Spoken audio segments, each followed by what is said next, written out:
www.videonews.com.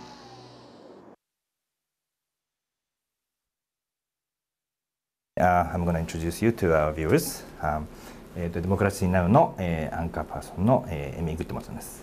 よろしくお願いします。エミー、nice to have you in It's Japan. an honor to be here. So let me start with asking, what brought you to Japan, and you and your whole crew to Japan?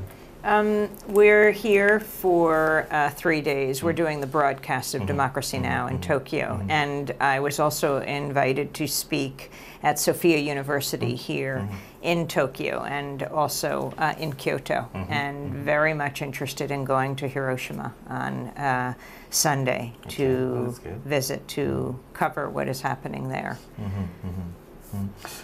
So you have a speaking engagement, but why now? Why did you want to? Well, I guess it coincided with that invitation. But why do you have a particular interest in Japan now?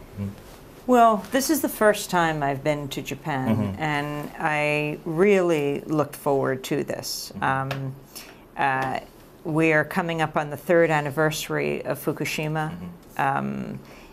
I think Japan has very important lessons for the United States and has a long relationship with the United States. Sadly, World War II, the only country to have an atomic bomb dropped on the country, killing so many, not only one, but two.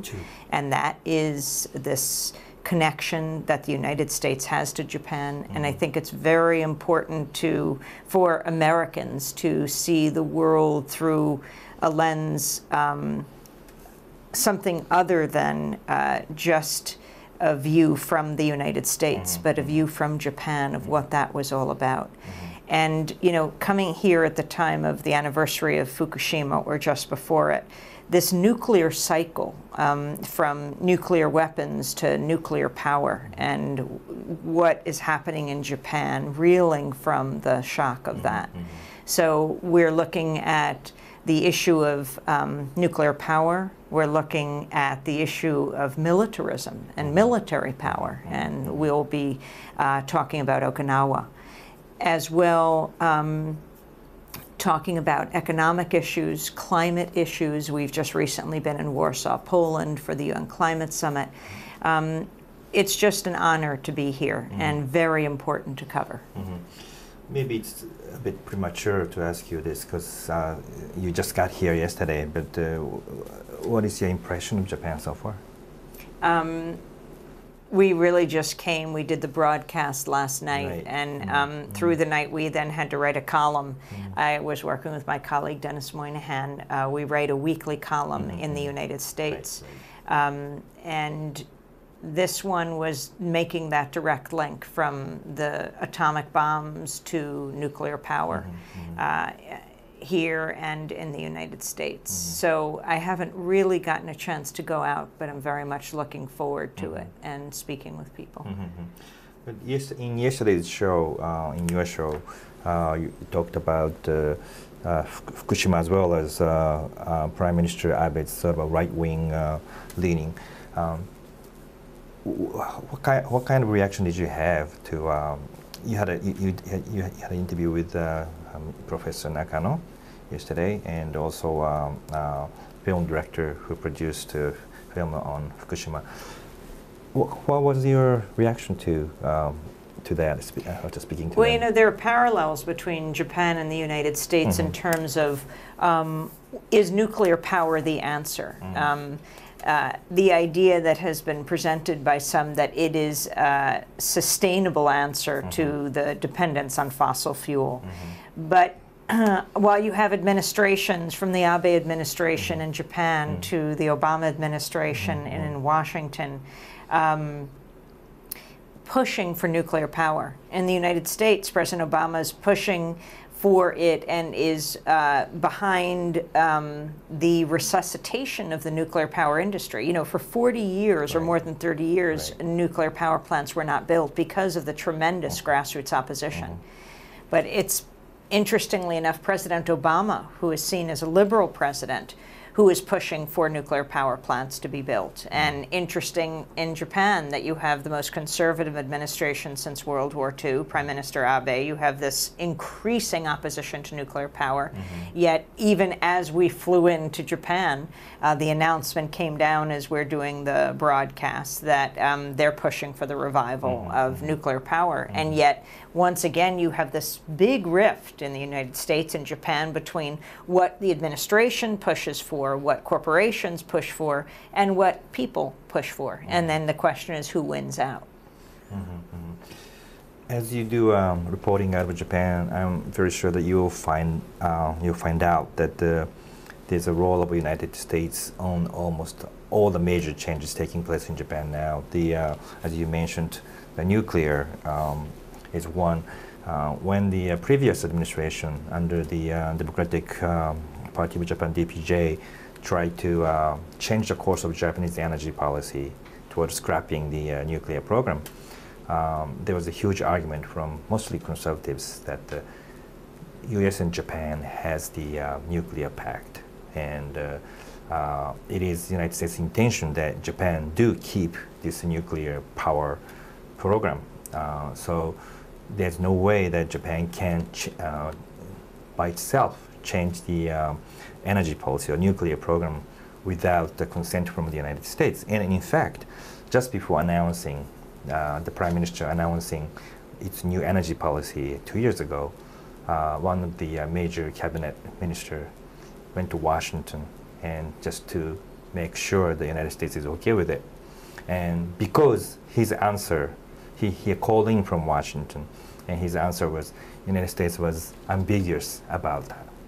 The Prime Minister had to change the text of his announcement toward complete scrap of the nuclear program to we're going to be aiming at the scrap of the nuclear program. So United States influence is very strong on the nuclear front, but at the same time on the military front.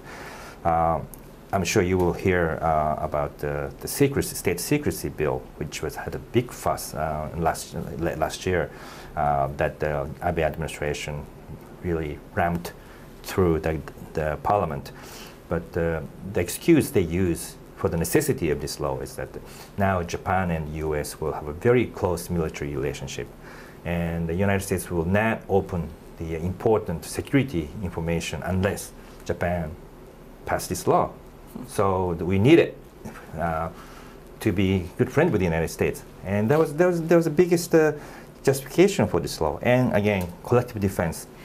Japan wants to be, more closely tied to U.S. military. So now we should change the constitution. So it's all, United States is, whether being used or not, is behind all the major changes taking place under Abe.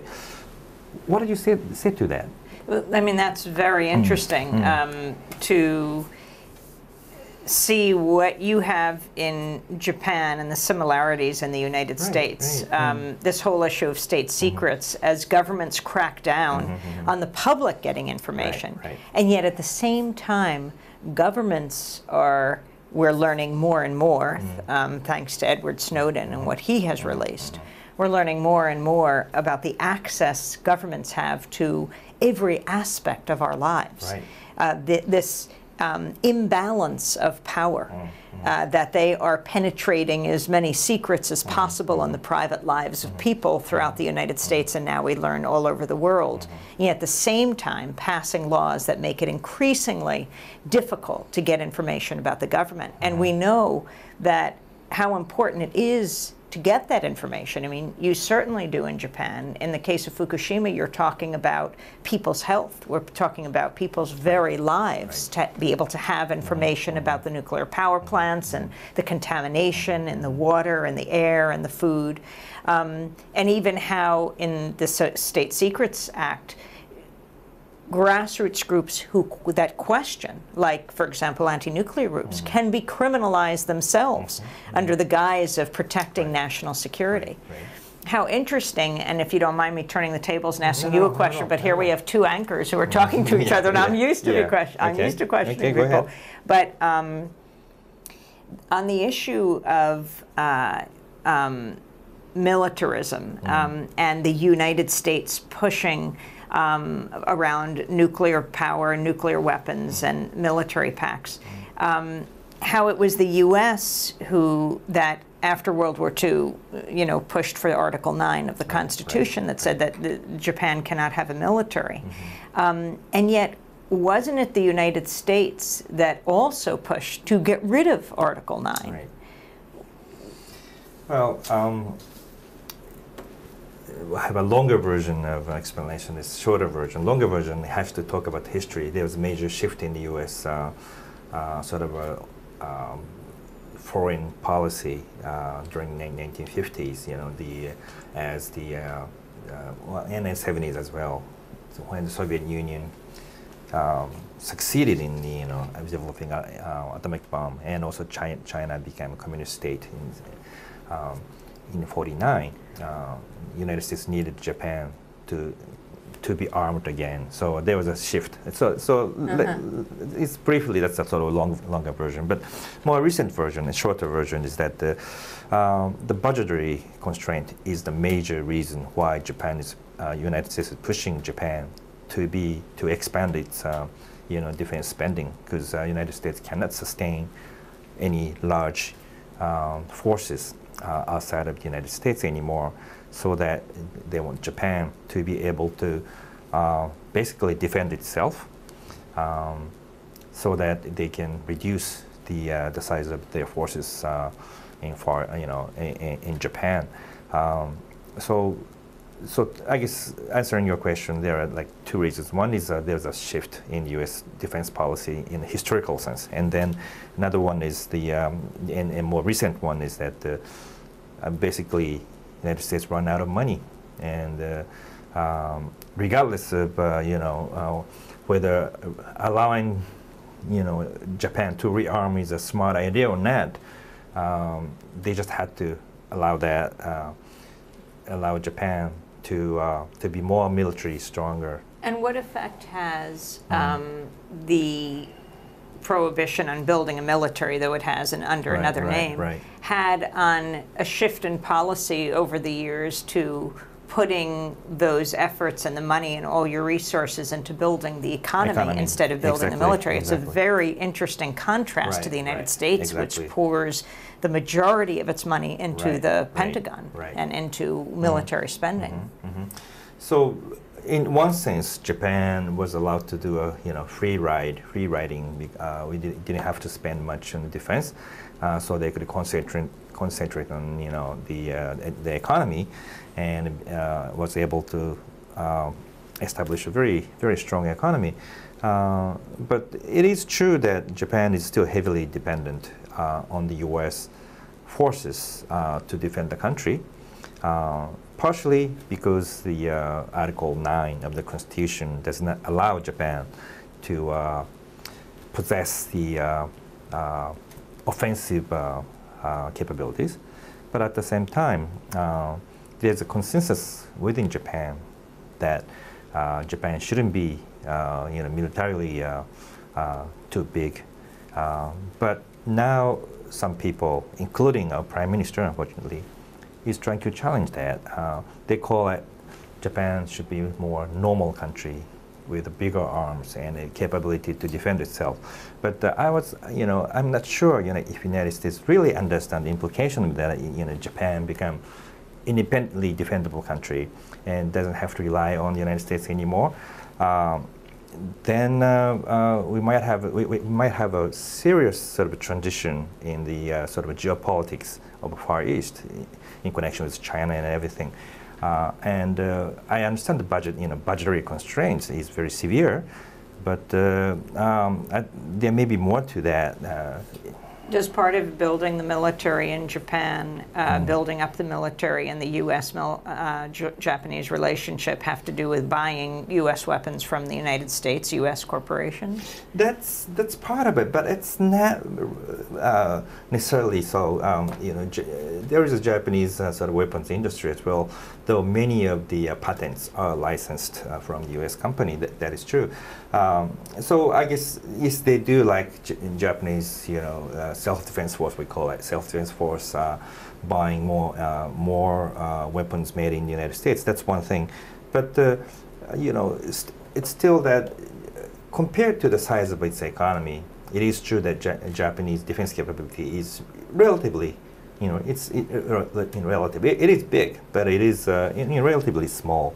And at the same time, this issue of collective defense, or the right to collective defense, the real key word is the offensive capabilities. Japan, so far, our Japanese interpretation, or the government interpretation of Japanese Constitution Article 9 is that Japan has a right to defend itself. It is if it comes under attack. The country itself has come under attack. That is a sort of a natural right to any country, but it doesn't have a right to attack other country unless Japan itself is under attack. And collective defense is basically, if your ally is attacked, you have to strike back. So Japan doesn't necessarily have to be attacked in order for Japan to attack, which requires the offensive capabilities. So next year, it's going to be the major issue in Japanese politics, and Abe, Prime Minister Abe, is very serious about either changing constitution, or if it's deemed difficult, changing the interpretation of the constitution so that Japan now can exercise the right to collective defense, meaning Japan will go everywhere with the United States, and their prime role is probably the logistics. But if the United States is attacked, Japan retains the right to strike back. And that requires new weaponry, of course. Yeah, so it's going to be a big discussion in Japan next year. But my question to you is, how much is this change taking place in Japan is understood in the United States? Sadly, we live in a globalized world, yet we're so insulated in the United States when it comes to getting information from outside. And that's also part of the goal of Democracy Now! Is to be able to open the microphone to people at the other end of U.S. foreign policy, not just see it through our lens, but to be able to turn the microphone around and hear how people respond to what's happening in the United States. So I don't know how much is understood about Japan. One other question I was dying to ask you is that Japan did have first transition of power in the government in 2009 when LDP lost the election, and this new party, DPJ, came into power, which is actually the first time that Japan ever really had the transition of the power in the government resulting from the election.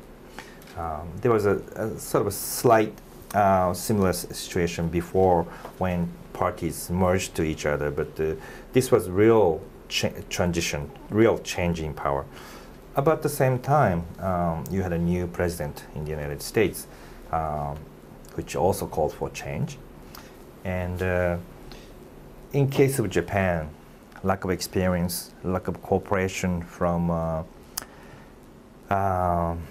bureaucrats. The DPJ government was in power for 3 years, but it was it didn't really deliver any result, and it was now considered to be disaster, and it paved the way for the conservative LDP government to come back in again, because people really fed up with this sort of a change agent, In case of United States, at least President Obama had a second term, which is a good thing, because in Japan the change lasted only for 3 years.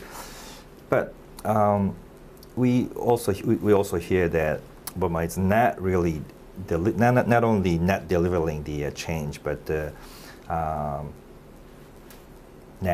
not keeping up with the expectations. what is your assessment, and why do you think the change is so hard? Is it because of Obama himself, or there's some other problems in the government everywhere that makes it so difficult to make any changes? I think, as in many places, the power ultimately does not rest with the president.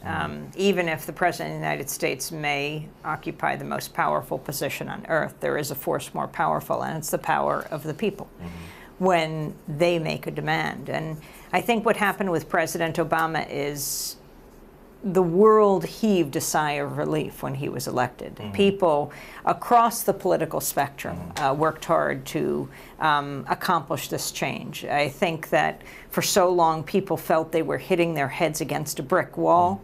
That wall now became a door. The door was open a crack, and the question is, what would happen then? Would it be kicked open or slammed shut?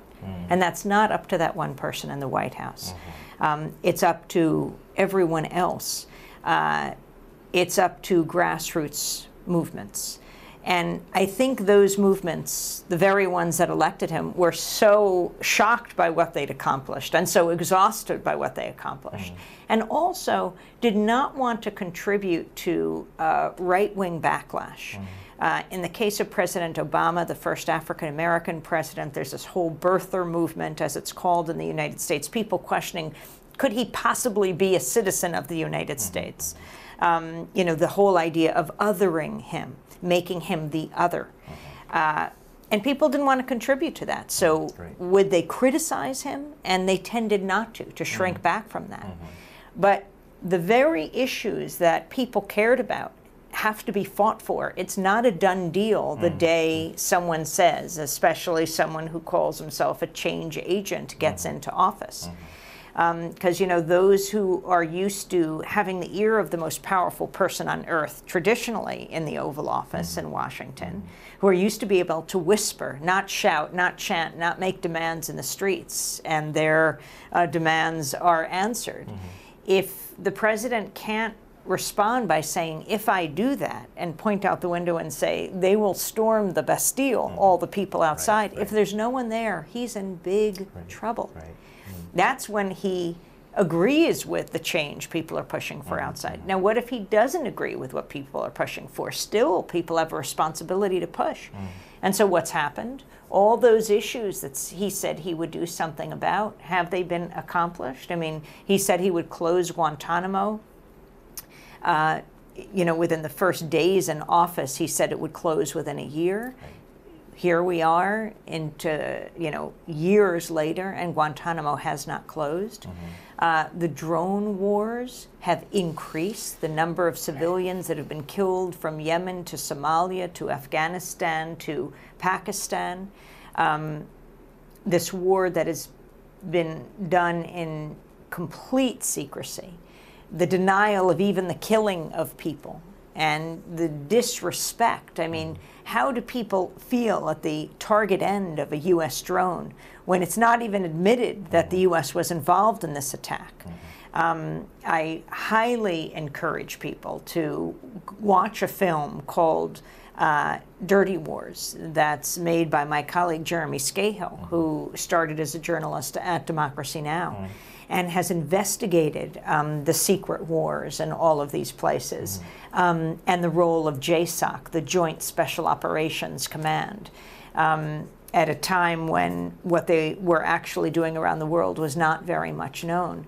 But from drone wars to Guantanamo, to the continuation of the war in Afghanistan, the longest war in U.S. history. President Obama said he would end the war in Iraq, but he was involved with pushing a surge in Afghanistan. And in Iraq, what has happened there, I mean, we see the terrible effects of bombing the cradle of civilization back to the cradle. It is horrifying, the level of violence that's been unleashed in Iraq. And then you look at what's happened at home. President Obama pushed hard for a change in health care. Sadly, from the beginning, he ensured that the real change, which would be removing the middleman that costs so much money in health care, the insurance industry, that they would be preserved.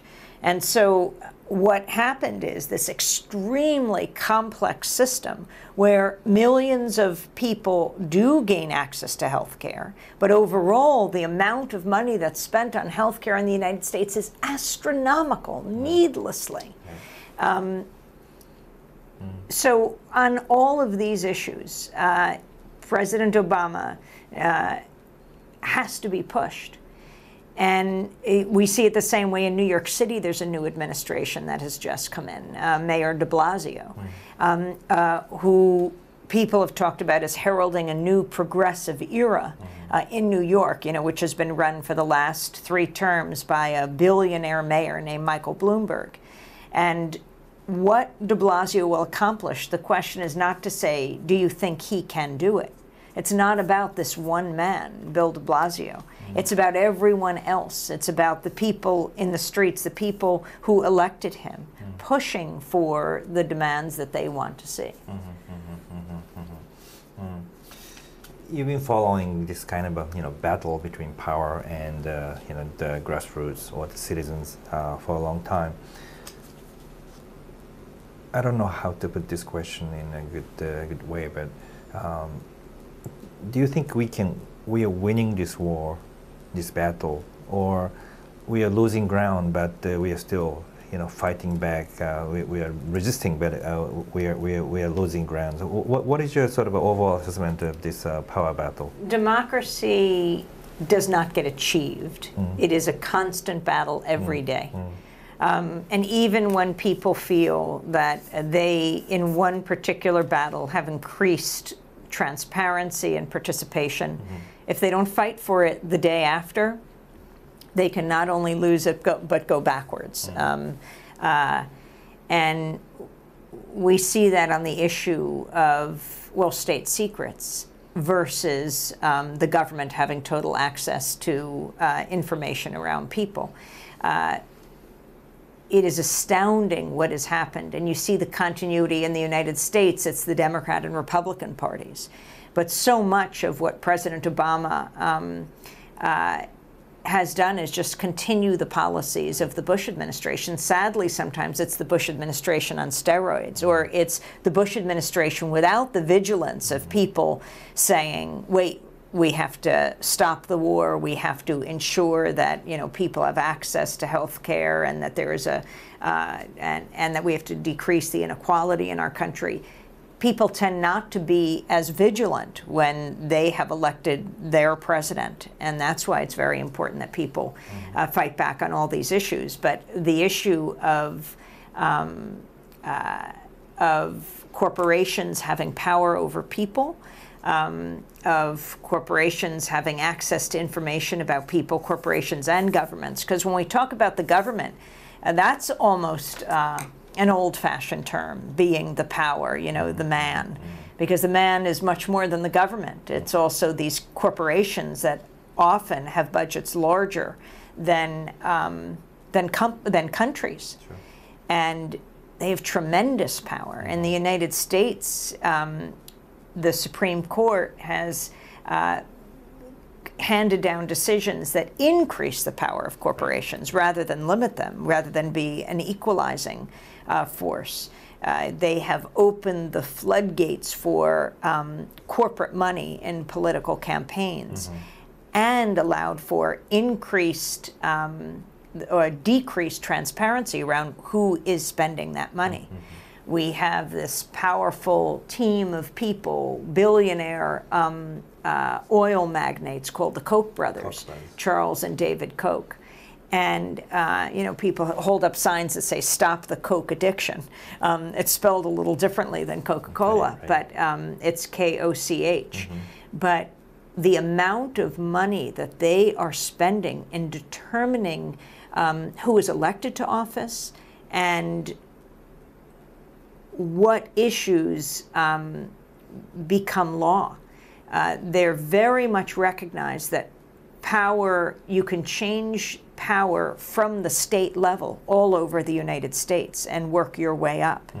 And at the same time, you have the large newspapers really having a change in their power in the United States. Many newspapers are folding that are supposed to be the watchdogs. Not that they always have been. Unfortunately, large media institutions have sadly become megaphones for those in power instead of challenging those in power and occupying the sacred role journalists should have. But you need, especially now with this massive growth of corporate power, an independent media, which is what you're trying to do here in Japan, which is what we're trying to do in the United States, and be there in our critical role as watchdogs of those in power. You know, not covering up for power, but covering power.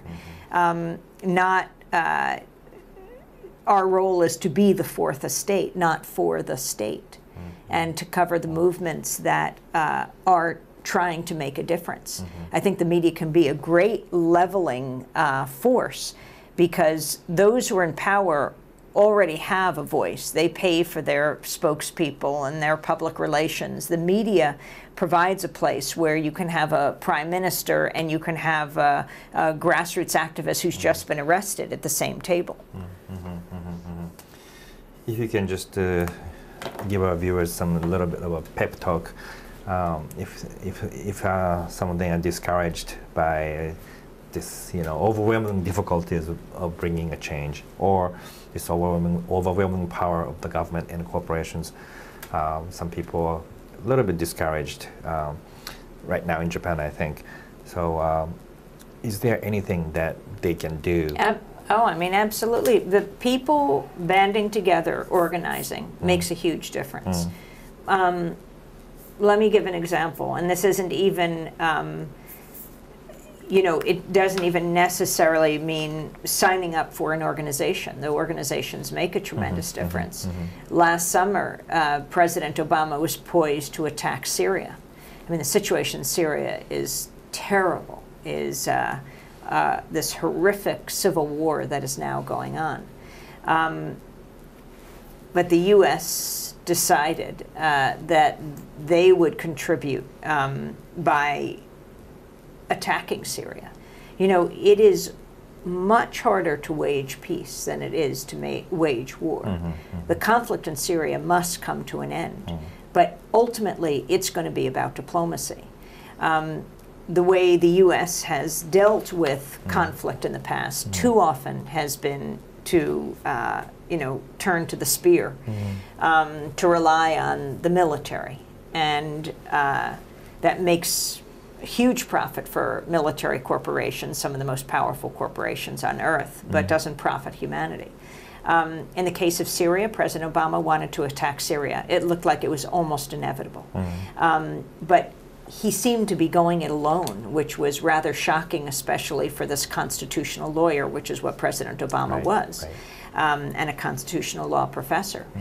He always said that these kinds of issues should be taken to the people, that Congress should approve, but that wasn't what he was going to do. But because there was a great deal of opposition in the United States, he knew it was safer to have some support, so he turned to a traditional war ally, Britain. And interestingly, the Prime Minister decided to take the question to the British Parliament. And for the first time in over 100 years, the members of Parliament said no to a request of a Prime Minister wanting authorization for war. And so here was President Obama standing alone, and he wasn't even turning to the governmental organization, to Congress, that he had originally said should be turned to, consulted. It's called, a democratic institution. And so President Obama was forced to turn to Congress. And the outcry of the American people putting pressure on Congress members, Democrats and Republicans, to say no to war was overwhelming. And as a result, he needed to find an out.